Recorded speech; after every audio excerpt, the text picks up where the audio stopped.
Hi வணக்கம். நான் ஹரிகிருஷ்ணன் பேசுகிறேன். 11th இங்கிலீஷ் 5th யூனிட் போயத்தில் உள்ள அப்ரிசியேஷன் கொஸ்டின் எப்படி இருக்கும், அது எப்படி எழுதணும் அப்படின்னு சொல்லிட்டு அதை நான் அதில் போட்டிருக்கேன். நான் ஏற்கனவே எல்லா போயத்துக்கும் அப்ரிசியேஷன் போட்டிருக்கேன். இது சும்மா ஒரு ரெண்டு கொஸ்டின்ஸ் மட்டும் தான் போட்டிருக்கேன்.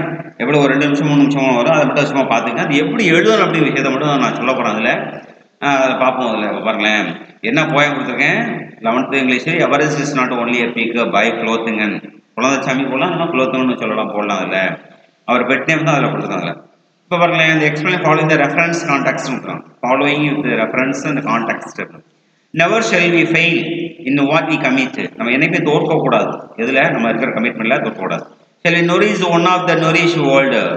என்ன இருக்கு அப்படின்னாக்கா அந்த உலகத்தில் அப்படின்னு சொல்லிட்டு அதில் இருக்காங்க. அப்போ அந்த ரெஃபரன்ஸ் சொல்லுவாங்க. The lines are taken from the poem Everest is not only a peak written by Kulothungan. அப்போ நம்ம என்ன பண்ணலாம், ரெஃபரன்ஸ் எழுதணும், கான்டெக்ட் எழுதணும், எக்ஸ்பிளனேஷன் போடணும். அப்போ ரெஃபரன்ஸ் எழுதணும்னா இந்த லைன் வந்து யார் எழுதுனது, இந்த லைன்ஸ் ஆர் டேக்கன் போடலாம்னா ரிட்டன் ஃப்ரம் த போயம் அப்படின்னு போடலாம். ரெண்டு ஏதாவது ஒன்று போடலாம். அப்போ Everest is not only a peak, அப்போ எழுதுற பூரா எல்லாமே கேப்ஸ்ல அந்த எழுதுறோம். பீக்குங்கிற வார்த்தை இருக்கு பாருங்களேன். அப்போ ரிட்டன் பை குலோத்துங்கன் கேப்ஸ்ல அந்த எழுதும். இது ஃபர்ஸ்ட் கரெக்டாக எழுது. இது எழுதினாலும் 2 மார்க், அப்புறம் கீழே எழுதினா 3 மார்க். அப்போ போய்ட் டிஸ்கிரைப் கிரேட்னஸ் ஆஃப் ஹியூமன் வர்ச்சுஸ். இந்த போயத்தில் என்ன விளக்குது அப்படின்னாக்க மனிதனுடைய நற்பண்புகளை பற்றி விளக்குது. கிரேட்னஸ்னா பெரிய தன்மை உள்ள. அப்போ explanation man keeps his world. மனிதன் வச்சிருக்கான் என்னது, he encourage the person who serve the society. என்கரேஜ்னாக்க ஊக்குவிக்கிறது. அதே இடத்துல பார்க்கலாம், ஹூ சர்வீஸ்னாக்க அதாவது செயல்படுத்துதல். இங்கனாக்கா சமூகத்தில். இப்போ சர்வீஸ் டு த ஹியூமனிட்டி. சர்வீஸ்னாக்க வாலண்டியர் செய்யறது, அந்த சர்வீஸ் அந்த வேலைகளை செய்யறது. இஸ் டு எசென்சியல் வர்ச்சுஸ், அதுதான் அந்த நற்பண்புகள் அப்படின்னு அதை சொல்றாங்க அதில், இல்லையா?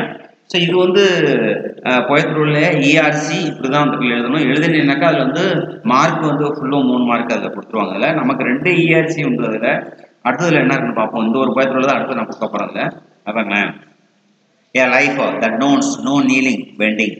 ஸோ யார்கிட்டையும் போய் முட்டி போட்டு பெண்ட் பண்ணியிருக்கணும் தேவையில்லை அப்படின்னு ஒரு மேலே உள்ள தலைப்பு அதில்.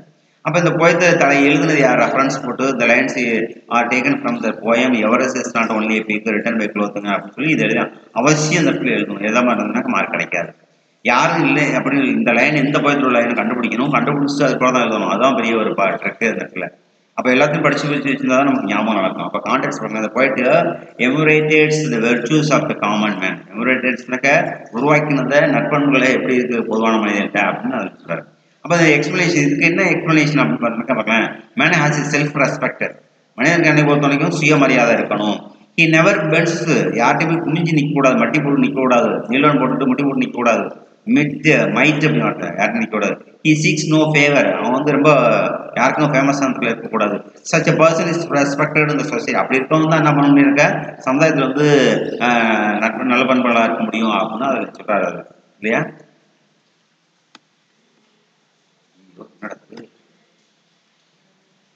So thank you for watching this video. Thank you.